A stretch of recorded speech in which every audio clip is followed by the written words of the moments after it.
Yo, what up? This is D Knight, and you're listening to the Pardon the Interaction podcast. My oh my, we've had so much going on. For starters, in case you missed it, we've got a new addition to the Pardon Pie family, Tara Dublin. Make sure you go follow her on Twitter at Tara Dublin Rocks. Also, pick up a copy of her book while you're at it. Make her day, The Sound of Settling. A very fun and interesting read compared to the things we talk about on this podcast.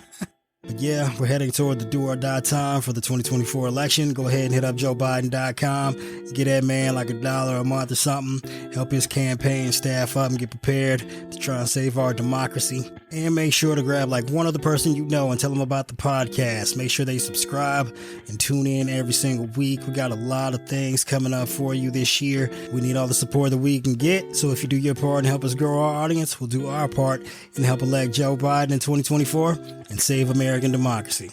And this is the Pardon the Interaction podcast. Well, I mean, I know we won't even remotely come close to having time to talk about that coup in Russia, unfortunately, sadly. Well, I still have no fucking idea what's going on. I mean, I know like all the things that have been reported. Oh, it's okay. No one knows what's going on. You're not the only, you and everyone else, even probably Russians. Yeah. And then especially Russians. 1, 2, 3, 4. All right. On to one of final puzzle pieces for the podcast today. A former Trump campaign official is in talks to cooperate in the January 6th inquiry. So Michael Roman is a former top official in Trump's 2020 campaign and a former aide to the right-wing Koch network because, of course, just the incestuous nature of right-wing billionaires and Trump's crime rampage. He's in discussions with the special counsel's office to voluntarily answer questions about the plan to create slates of pro-Trump electors in swing states won by Joe Biden. If Roman cooperates, it would be the first known instance of someone with direct knowledge of the fake elector plan cooperating with the investigation, apart, obviously, from the fake electors themselves. Michael Brown, who was questioned in front of the grand jury on Thursday, as in last week, was at one time Roman's deputy and could have provided insight to prosecutors about Roman's involvement. Obviously, this is yet another indication that the special counsel is actively pursuing the investigation into election interference alongside the separate case of Trump's indictment in Florida. I'll take this one too. The implications of a proffer by Mr. Roman. So Roman's interview or proffer or colloquially, I can't speak. Colloquially known. Jeez, there's so much thunder. As a fucking... Is it raining too, or is it just thunder and lightning right now? It looks like it's raining really hard too. It looks like a lot of lightning over there. We had like a monsoon earlier today. Oh my gosh. Yeah, every time I mispronounce colloquially, it fucking flashes. That's also colloquially known as being a queen for a day. Could provide prosecutors with valuable information about the inner workings of the fake elector plan, which has become a central focus of the special counsel's investigation. Obviously, we talked about Rudy Giuliani and his cronies early in their role in orchestrating that amongst the states. If they've got his communications and they also have testimony from the fake electors, but they also have the testimony from the middlemen, they've damn near got everybody but Trump himself at this point. Cooperation for someone with direct knowledge of the plan can significantly strengthen the case and potentially lead to further prosecutions related to election interference. So I would say that what they're doing here with this particular person is they're not grabbing him to get information to build, the lightning's scaring you. I'm sorry. It's so loud. I'm so sorry. Yeah, they're not using the information from this guy to build a case for an indictment. What you got going on there? Oh, is the cat hiding? Oh, the dog's hiding. She's shaking. No, poor baby. We sorry, Luna. It's gonna be okay. Oh, yeah. So they're not using this guy and the information he's offering to build a case for indicting. They're taking whatever information they get from him and using it to strengthen their indictment, to build a more solid case once the charges come. Roman played a significant role in assembling the fake elector plan and challenging Trump's losses in key battleground states. Emails reviewed last summer reveal that Roman coordinated with other lawyers and aides to Trump in an effort to create false slates of electors in states such as Georgia, Arizona, Michigan, and Nevada. He the fucking middleman, Ty. This guy. His activities were reported to Rudy Giuliani, Trump's former personal lawyer, who was a prominent figure in promoting baseless claims of widespread election fraud. Mike Roman, then Trump's 2020 director of Election Day operations, hand-delivered those false elector certificates signed by Michigan and Wisconsin Trump advocates to Pennsylvania Republican Rep. Mike Kelly's chief of staff at the time, Matt Stroya. Raw. No, but yeah, in case you just don't remember this, so we had found out that Ron Johnson attempted to get those fake electors to Mike Pence like moments before the counting of the Electoral College votes on January 6th. We was like, well, damn, where'd those come from? Well, they came from Mike Kelly's office. And Mike Kelly got them from Mike Roman. And this is how that transaction played out. Kelly, Trump's ally in overturning the election, had his chief aide send another staffer working in the office to disseminate copies of the falsified documents on Capitol Hill. Though it's unclear specifically how the fake elector documents came into the possession of Senator Ron Johnson, his top aide, Sean Riley, he tried to get Johnson to hand them to Vice President Pence moments before counting the electoral votes on January 6th. Right. Riley told Pence's legislative director, Chris Hodgson, in text messages that Johnson wanted to hand Pence lists of the fake electors from Michigan and Wisconsin for Pence to introduce during the counting of electoral votes. Hodgson replied, "Do not give that to him." I thought it was funny. But his advice was unclear. I didn't know what to do. He's not. Trump's legal team potentially tied to the fake elector plot through Wait, before Mr. we go Roman on. Is the next topic we'll talk about after this stuff. Before we go on, I just wanted to be clear that like the fake elector plot wasn't just some like obscure thing that we're trying to get like, state legislatures to do. This was like, all right, well now we got the fake electors. Like we need some Congress members to like get these to Pence and then have Pence refuse to certify Biden's electors in exchange, put Trump's electors up for a vote. Well, fuck, for that to work, the fucking people who are going to vote for Trump's electors need to know in advance that there's fake electors that they need to vote for. So clearly Mike Kelly and Ron Johnson are probably going to be in special counsel Jack Smith's scope. So again, when I said like, I believe charges are forthcoming in the fake elector plot, I think it's going to include some Republican Congress members, and you can probably start with these two dudes right here. Kelly and Johnson. It's not looking great for them. I would imagine, I assume, they should lawyer up. That's all I'm saying. All right. Trump's legal team. Make lawyers. Wait, damn it. Make assholes get attorneys. Make assholes get attorneys. Yeah, that too. So Trump's legal team is potentially tied to the fake elector plot as well through Mike Roman. Emails indicate that Mr. Roman worked closely with Boris Epshteyn, a lawyer and political advisor on the Trump campaign, though not actually representing Trump, as well as Jenna Ellis, another lawyer who advised Trump after his defeat to Biden, as well as Christina Bobb, who's you should be familiar with from the classified documents case, even though she fucked up and it seems to no longer be potentially involved with that endeavor, given that Trump's now been indicted. Epshteyn, Ellis, and Bobb were all involved in efforts to challenge the election results and spread baseless claims of voting fraud. Bob worked in close concert with Rudy Giuliani, who was overseeing the fake elector plot in the 7 states. If you would like more information on Epshteyn, Ellis, and Bob and their involvement, check out the January 6th report. It's rife with allusions to their activities. Illusions. illusions, Michael. Ellis admitted that she had knowingly misrepresented facts in her public claims that widespread voting fraud had led to Trump's 2020 election loss in bar disciplinary meetings in March. So she's on the record with her lies. I mean, just add another one to the list.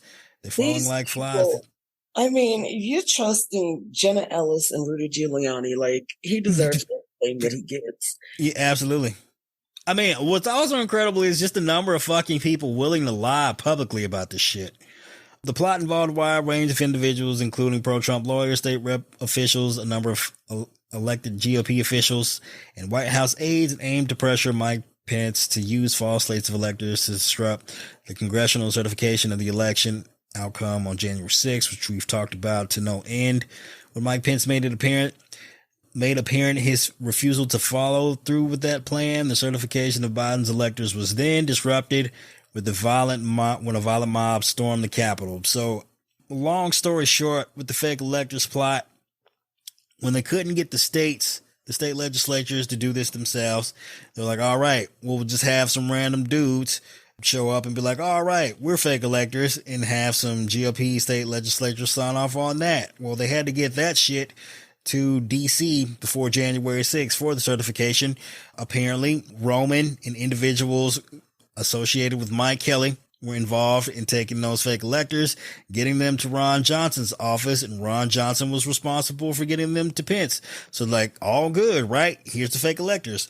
Well, Pence's people was like, bro, you gotta get that shit the fuck up out of here. Well, when they did that and they didn't have the fake electors to rely on, well, all they could hope for was that Pence would refuse to certify Biden's electors, but apparently he wasn't going to go along with that either. So they were left with plan R. Hang Mike Pence? I don't know. Oh, yeah.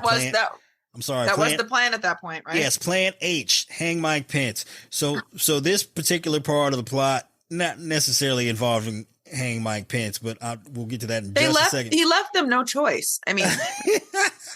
So when the fake elector plot didn't work and refusing to certify Biden's electors didn't work, well, the only thing that Trump could reasonably hope for that would result in his stealing of the 2020 election was a delay. So they couldn't have Pence certify these electors, so they had to get Pence out of the picture.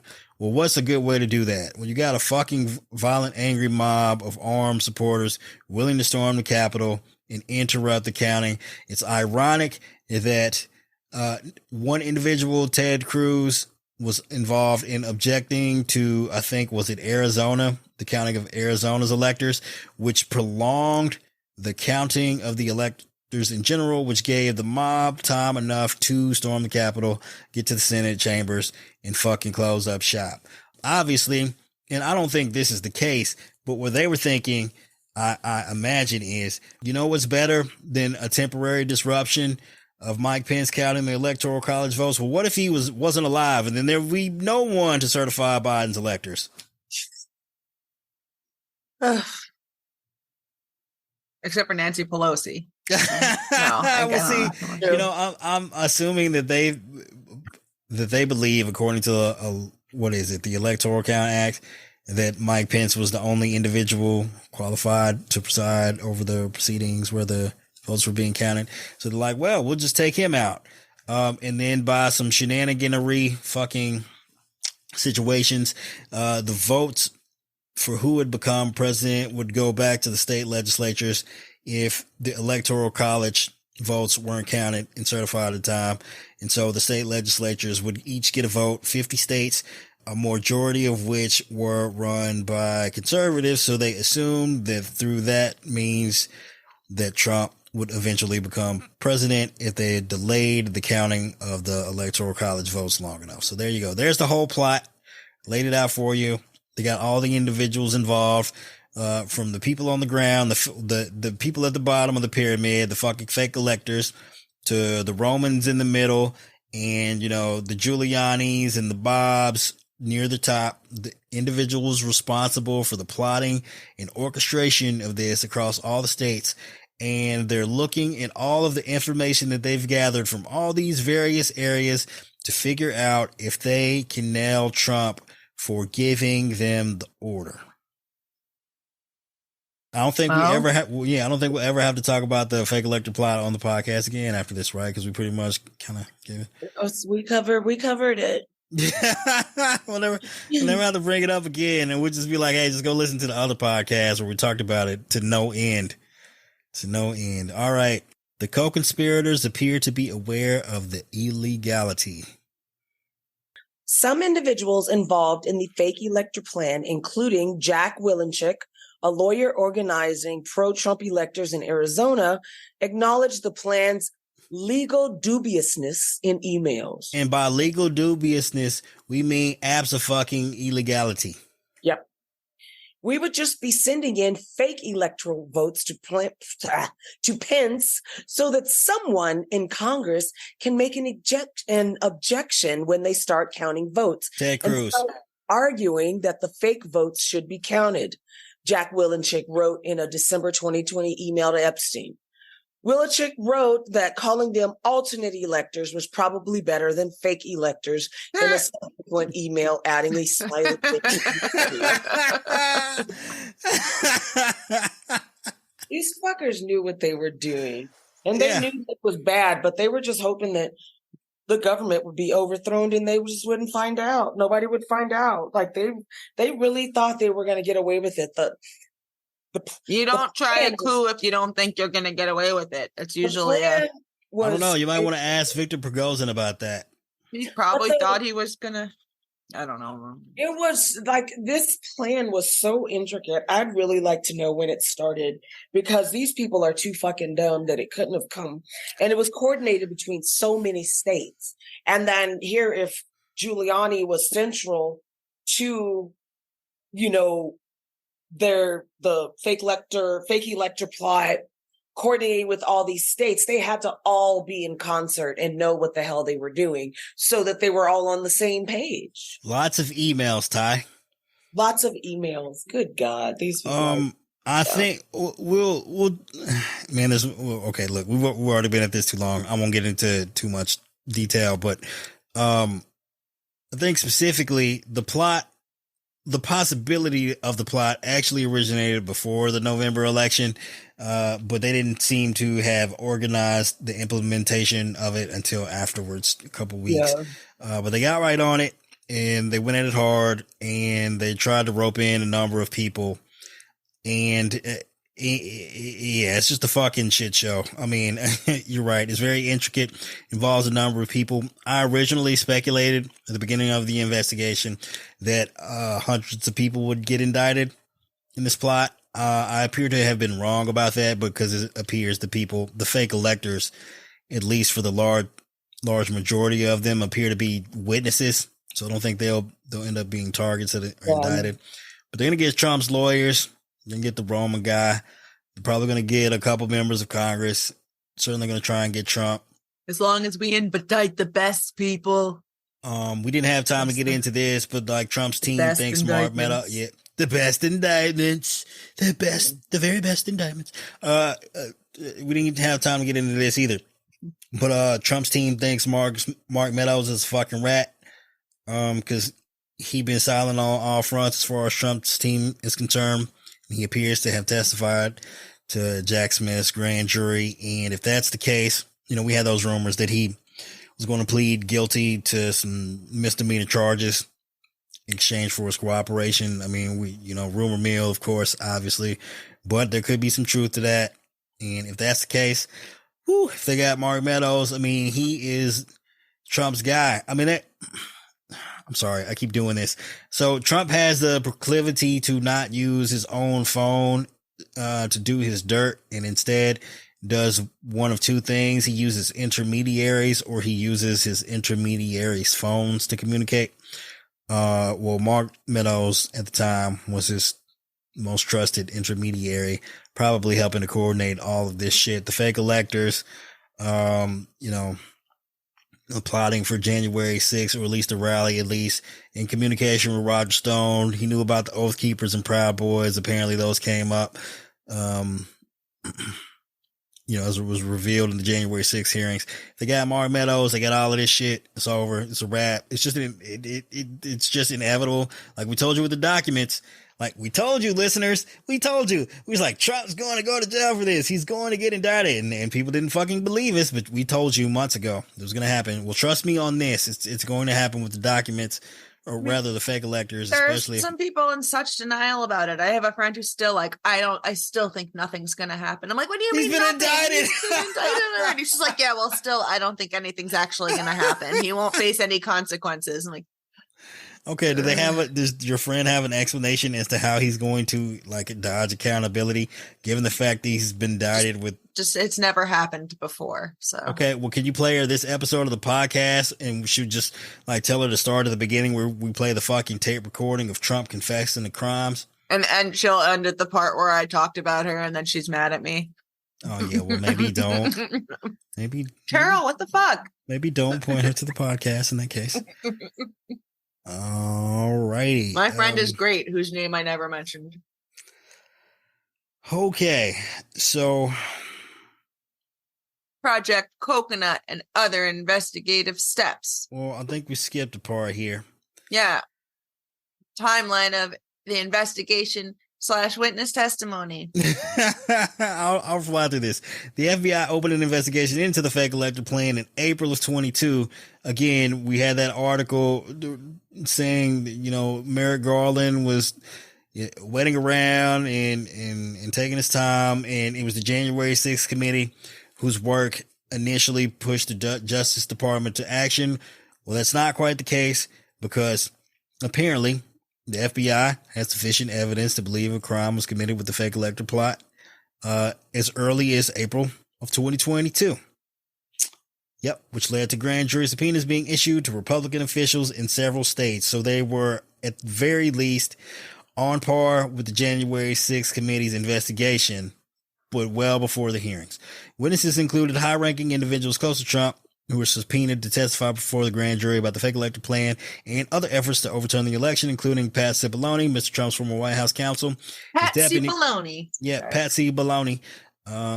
My baloney has a first name is Patsy. His deputy, Pat Philbin, and Mark Meadows, his former chief of staff, and former vice president Mike Pence. Of course, the heavy hitters in this. They subpoenaed those motherfuckers pretty early. DeGaffron Reed, or the fuck that guy, as I like to call him, and Michael McDonald, GOP officials from Nevada involved in the plot, gave testimony to the grand jury in Washington 2 weeks ago. And on that same day, Trump was arraigned in Miami in the classified documents case. Of course, covered a little bit of that.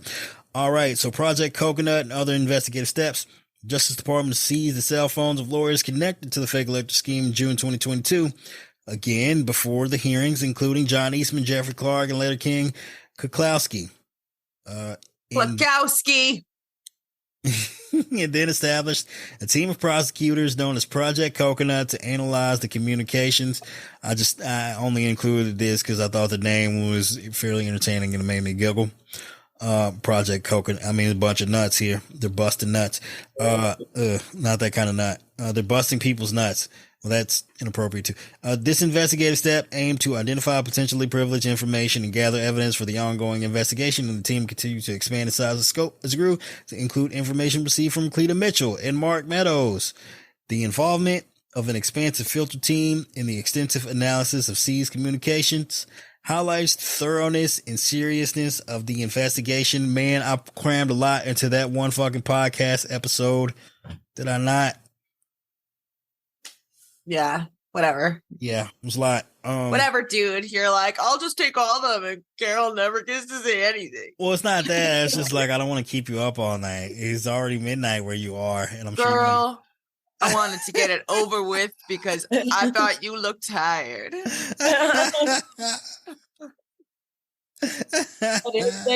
I'm like, because my sleep was like interrupted and it was so weird, and then my being lethargic all day, I'm like, oof, I'm just gonna, oh man, I'm like, okay, well, for Ty, it was true. Yeah, well, she wanted to get over with because she was tired. Yeah, and I probably have to go have stomach problems soon, because last time after I ate a bunch of salsa and like the whole bag of chips, and I was like, all right, time to go to my stomach. And then I'm like, this probably won't happen again. I'm sorry. Is that what happened last week when you had the salsa? Whenever the last time when I had the salsa, The yes. watery salsa that was like Yeah, yes, dripping yes. from you. Yeah. Sorry. It's unfortunate. My body's like, I kept telling you to stop eating that. Yeah. Well, I'm sorry that was so informationally dense. I promise I won't be doing that again, but I feel like we needed to just do the fake elector plot and all of the developments here recently that tied We into should really not call them fake electors, winky face. We definitely should. Incredible. That email was incredible. I think that was in the January 6th report too, right? That email. Anyway, but yeah, they're just like, oh man, maybe it would seem less illegal if we called it alternate electors. Alternate electors. Maybe we should Kids. stop calling it a legal conspiracy plan. Hey, you know what? There's probably an email chain somewhere in investigators' possession that's like, yeah. Illegal. Guys, should we change the name of the espionage WhatsApp chat? It's incredible. Okay, I promise I won't do. I will not subject you to such an informationally dense set of podcast notes from here on out until we get another indictment, because that was a lot. But glad I got it out of the way. We can move on to some other things. Before we wrap it up here, do either of you kiddos have a shithole of the week award? No, let's blindly speculate about Russia real quick, just real quick. Oh, All right, man. everyone gets 40 seconds to. I don't even actually care. No, I do care. Okay. So, but not about a rule set. Man, we need a whole podcast. You know what? Would you like to? We can do half a podcast on the Russian coup. Reckless speculation. No, just do a real quick reckless speculation. So Prigozhin had this plan for months, apparently, but wasn't necessarily aiming to take over the Russian government, but instead was just, look, he was in a desperate situation with the state of affairs as far as Wagner Group was concerned. And then the Russian government was also going to try and conscript his forces into their army, therefore eliminating their need for Prigozhin. So he's out here trying to buy himself a lifeline, takes a group of troops on a hauling ass to Moscow, faced no resistance, and was surprised with the ease to which he was rolling up on Moscow. Except I do believe what happened is Putin had the FSB and his security forces round up, high-ranking Wagner officials' families and be like, man, y'all keep rolling, everybody gonna die. And then Prigozhin was like, oh snap, I guess I'm gonna pull out. Had they not considered that though? That's like, yeah, I feel like, the first thing you should probably do if you're going to stage a coup is maybe secure your families just in case the government decides to retaliate when you live in a fucking mafia state. But before they even managed to get to the point where they were rolling up on Moscow, one of the things they did was they took over one of the bases at Rostov. Look, I'm not necessarily intimately familiar with the stations, the way that nuclear weapons are stationed in Russia, but I have to imagine a small portion of their arsenal was probably at Rostov. And, I would like to say that maybe one of Prigozhin's means for securing some kind of insurance program as to his survival, as it pertains to not getting murdered, like staying away from windows, whether he's actually near a window or not, was to procure some of the nuclear weapons arsenal that was staged at Rostov. And that is probably how he ended up in a position where Putin didn't immediately try to have him murked upon agreeing to end his march on Moscow. So there you go. Putin was like, we got your families. Try me if you want to. And Prigozhin was like, well, I got these nukes. Try me if you want to. Stalemate. I read that he told them that, they can go to Belarus, go home, or join Russia's war. So I think because it's been really interesting that Putin hasn't, you would think he would be a little bit more upset. But I think it started before, because when Wagner Group first went into Bakhmut and failed to, and basically got their ass handed to them. Yeah, much like the rest I of think it's forces. when they were like, what the fuck are we doing? I think that put planted some seeds because there had been tension since then between Prigozhin and the Kremlin. So I think this is, I don't know, that maybe he started formulating his plan then. It's just reckless speculation, but that maybe that he had already kind of started planting the seeds. And then I read that when they were marching towards Moscow, that they were getting like being applauded and people were like clapping and stuff for them, like when they were rolling up. So I think that is maybe something that kind of gave Putin pause to do something, like how it would blow back on him, seeing the support that Prigozhin had from Russian people. So he's like, yeah, I can't really just probably outright kill this guy. So we're going to have to figure shit out. But yeah, also, but letting the dude roll up on your territory like that and you not pulling out the guns and make you look like a pussy. And like the whole facade of Putin's power, what keeps the fucking government running besides bribes is like Putin being the strong, or appearing to be the strong man. And if he can get challenged by Prigozhin, who by all means is no military genius, he a fucking, a fucking criminal who got out of jail and was selling hot dogs and turned that into, multi-billion dollar private military company. If you let a dude like that test you, then like, and get that close, then like imagine somebody with some real organizational skills and some real support behind them, not just like the public support, but like private support as far as like FSB officials and the GRU and security forces around Russia, particularly Moscow.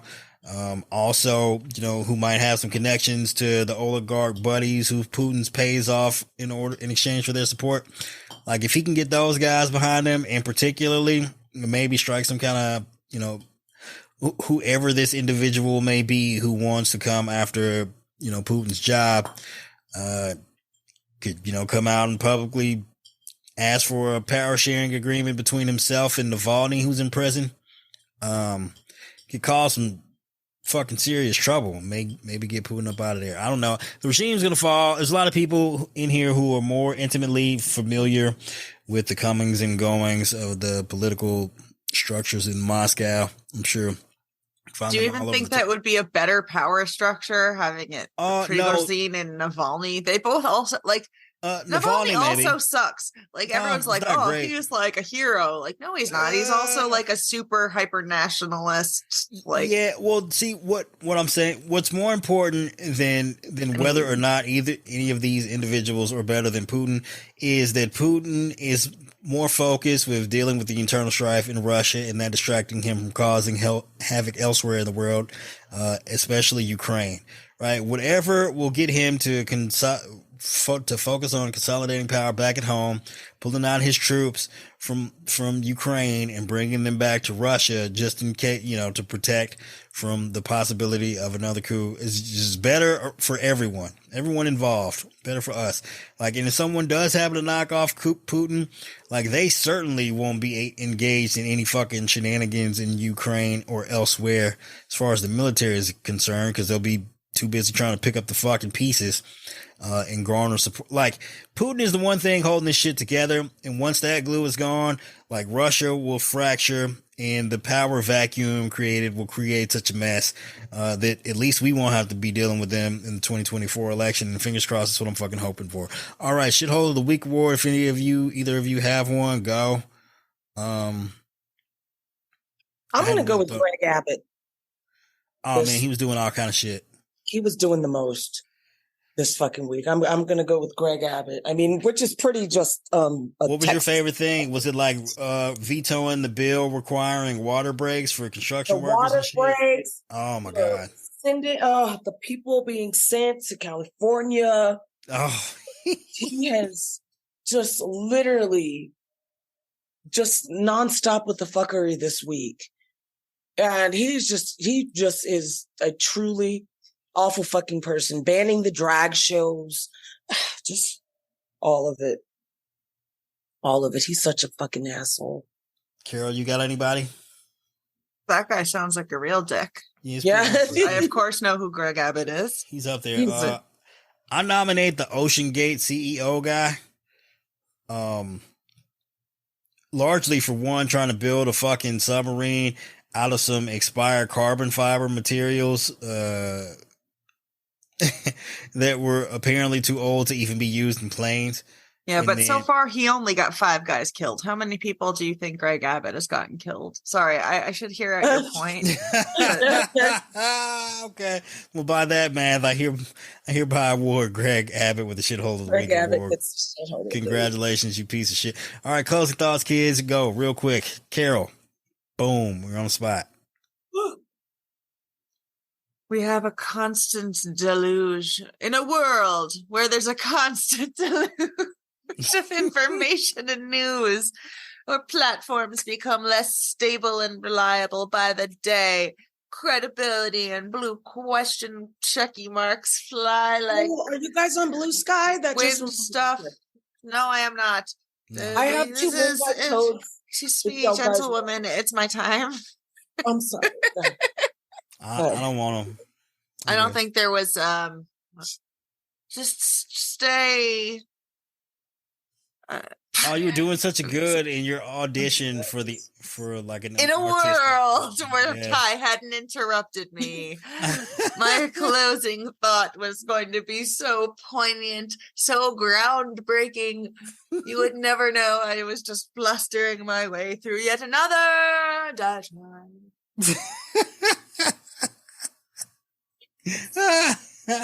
Ty, do you have any closing thoughts? I'm so spent right now. It's just every day. It's something worse, something more, between the whole impeachment of not impeachment, but the censoring of Representative Schiff, the constant clownery that's coming out of the clown car caucus. Yeah, like and as we get closer, I'm like, Jesus, can you believe we're almost to the end. We're halfway through Biden's term. Like 2024 is not that far away. Like it's no, yeah, we're 16 months away from 2024 elections. Crazy. It's terrifying in a lot of ways. So like all of these things, this legislation, what they're trying to push through. I think I know Republicans are desperate as fuck right now. The more that Jack Smith turns up the heat, Trump knows that his days are numbered. And the fact that he has moved so swiftly in the classified documents case, I think a lot of people forgot that he's also working on the January 6th case simultaneously. And that's going to get a lot of people caught up. Guess who didn't forget? And they are, they are scared, especially Marjorie Taylor Greene. That bitch she's terrified. You can tell in the stuff that she writes. And she's just hoping that, I don't know, probably there'll be some kind of coup or something before she gets caught up and gets the damn karma and justice that she deserves for all of her fuckery. They're trying to ramp up the violence, and that's just particularly, like I said, it's really terrifying. It really is. Like, I never thought about things before, like where to move if just in case.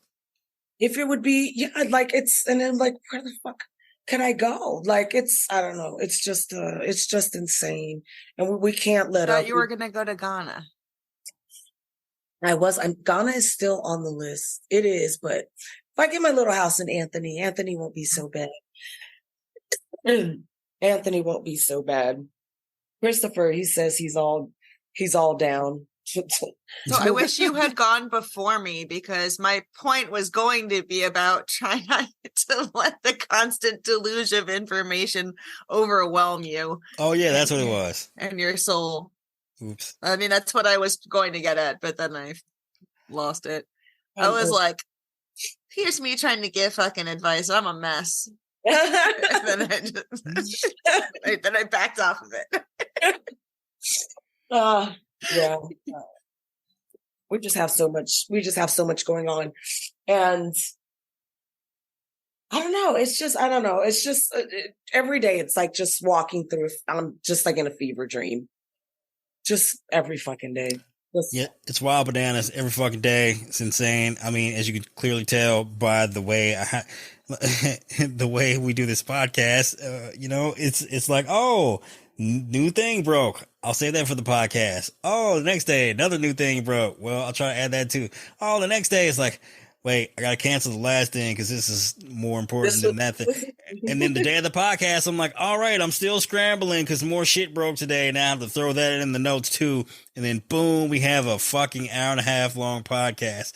And it's filled to the brim with information. And I can't even really get to every point I would like to make because it's just too fucking much. Yeah, you're absolutely right. It's insane.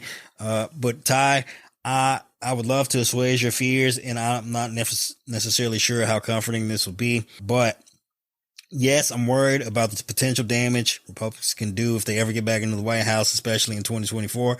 On the other hand, especially with all the shit fuckery, it is incredibly impressive the work Jack Smith's done so far, and I'm looking forward to more indictments coming soon here in the fake electors plot, and inevitably the January 6th plot. And the way it's looking, considering the information he's gathered so far, he about to strike the fear of God in a lot of these motherfuckers, and I bet they're gonna shut the fuck up soon. And that concludes this episode of Part of the Insurrection.